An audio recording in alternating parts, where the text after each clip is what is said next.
After 12 बहुत सारे option होते हैं, बट अगर जेईई और नीट के एग्जाम के बाद या मान लीजिए अगर बिना किए आपको ऑफर मिले तो ये क्या बुरा है। अगर नीट और जेईई में सफलता नहीं मिली है तो उसका मतलब ये नहीं है कि आपके लिए मौके ही नहीं है, बल्कि मौके बहुत सही हैं आपके लिए। तो आपने पिछला वीडियो भी देखा होगा जिसमें यूपीएससी को लेके बात की थी कि विदाउट यूपीएससी और यूपीएससी जो एस्पिरेंट्स रहे हैं सक्सेसफुल नहीं हो पाए हैं तो आखिर उनके लिए मौके क्या क्या हैं। तो ये सेम वीडियो नीट और जेईई एस्पिरेंट्स के लिए आज बहुत स्पेशल है कि आखिर वो सभी जितने भी कॉम्पिटिटिव एग्जाम्स हैं इनके लिए या आखिर कौन कौन से और ऑप्शंस हैं मेडिकल एस्पिरेंट्स के लिए जो चल रही नीट और जितनी भी जेईई की कंट्रोवर्सीज हैं इनमें नहीं पार्ट लेना चाहते हैं। साइंस, कॉमर्स, आर्ट्स सभी के लिए मौका है। चलिए बिना किसी देरी के इस वीडियो को शुरू करते हैं। आखिर उनके लिए मौके कौन कौन से हैं।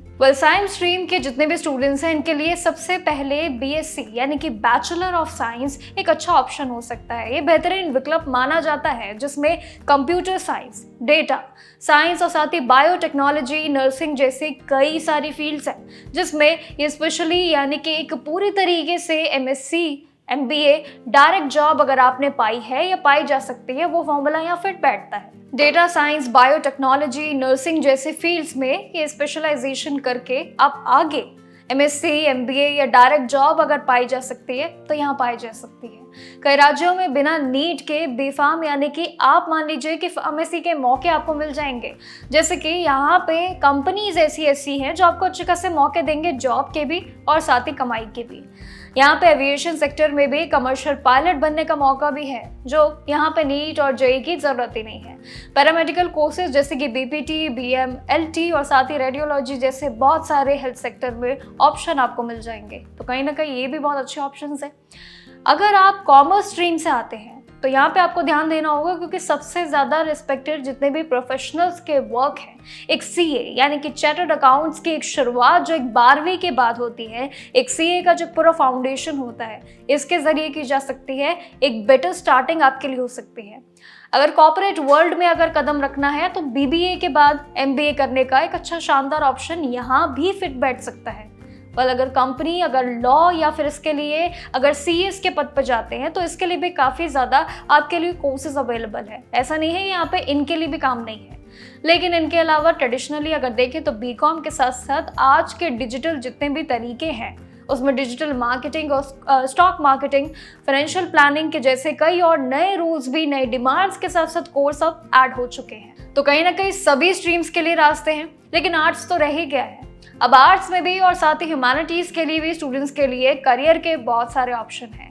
विदाउट नीट और जेईई वाला कॉन्सेप्ट यहाँ पे लागू होता है। यहाँ पे BA, LLB और साथ ही कॉर्पोरेट क्रिमिनल लॉ और साथ ही शानदार करियर ऑप्शन आपको बहुत सारे मिल जाएंगे। फिर इसके बाद स्ट्रीम्स में अगर ग्रेजुएशन के बाद की प्लानिंग है तो सिंपल UPSC सिविल सर्विस की तैयारी आप कर सकते हो। ये भी एक डायरेक्ट गेटवे हो सकता है। यहाँ पे डिजिटल मीडिया और साथ ही न्यूज़ इंडस्ट्री में अगर कदम रखना है, इंटरेस्ट इसमें है तो जर्नलिज्म और साथ ही मास कम्युनिकेशन के आप डायनामिक फील्ड में भी आ सकते हैं। ये भी एक सिंपल गेटवे हो सकता है आपके लिए। बट इसके अलावा मेंटल हेल्थ के जितनी भी अगर मान लीजिए अवेयरनेस बढ़ने वाली जितनी भी वजहें रही है, जैसे कि साइकोलॉजी, काउंसलिंग प्रोसेस चाहे आ जाए और साथ ही हॉस्पिटैलिटी सेक्टर की बात रहे तो होटल मैनेजमेंट भी एक बहुत ही क्रिएटिव ऑप्शन इसमें हो सकता है।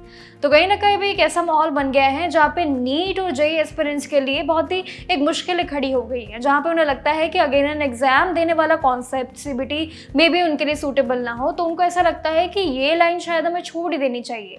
लेकिन उन्हें ये भी लगता है कि शायद इसके आगे हमारे लिए करियर ऑप्शन है ही नहीं।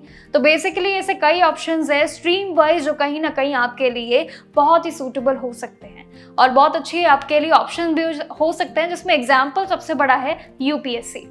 बाकी ऐसे ही फर्दर अपडेट्स के लिए देखते रहिएगा जागरण जोश। नमस्कार।